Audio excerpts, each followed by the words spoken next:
secara resmi menyatakan keselarasan sikap dengan Presiden Prabowo terkait wacana perubahan sistem pilkada. Sebelumnya, Presiden melempar wacana kepala daerah seperti gubernur hingga bupati dan wali kota kembali dipilih lewat DPRD karena lebih efisien dan tak menelan banyak biaya.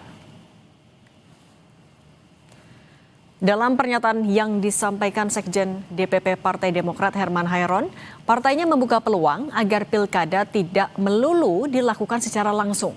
Demokrat menilai pemilihan kepala daerah melalui DPRD merupakan opsi konstitusional yang sah merujuk pada Undang-Undang Dasar 1945. Meski begitu, pembahasan kebijakan ini harus dilakukan secara terbuka, demokratis, dan melibatkan partisipasi publik.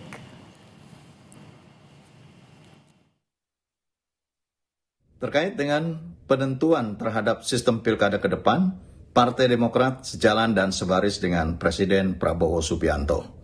Sikap ini berangkat dari ketentuan Undang-Undang Dasar 1945, Konstitusi Negara, yang memberikan kewenangan kepada negara untuk mengatur terhadap tata cara dan mekanisme pelaksanaan pilkada, baik secara langsung maupun oleh DPRD. Tentu kedua opsi ini sah menurut Undang-Undang Dasar.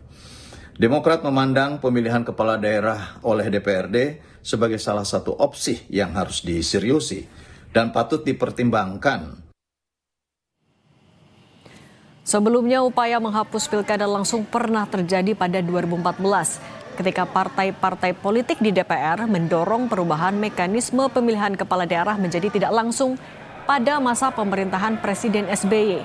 Kala itu rencana itu menuai penolakan luas dari publik. Presiden SBY pun mengambil langkah konstitusional dengan menerbitkan Perpu yang secara tegas membatalkan ketentuan yang menghapus pilkada langsung. Ya, siap.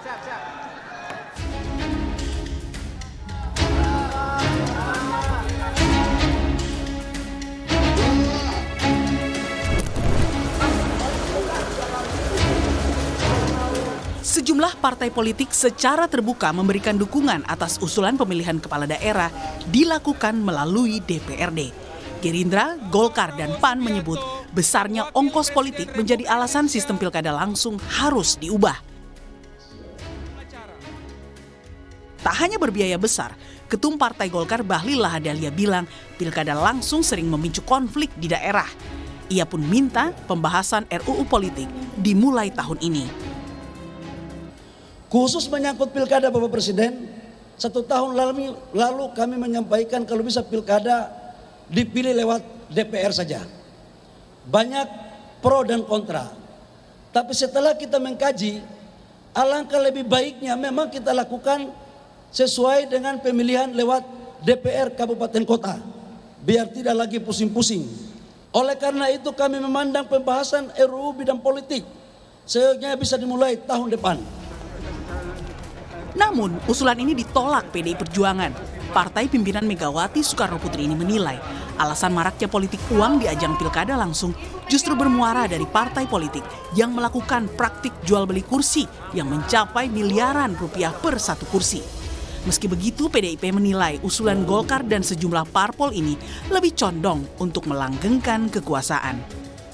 Kalau yang dimaksud adalah biaya paslon, ya termasuk money politik, ini menurut saya sih dosa partai politik. Pertama, salah satu yang membuat biaya besar bagi paslon itu adalah mahar partai politik.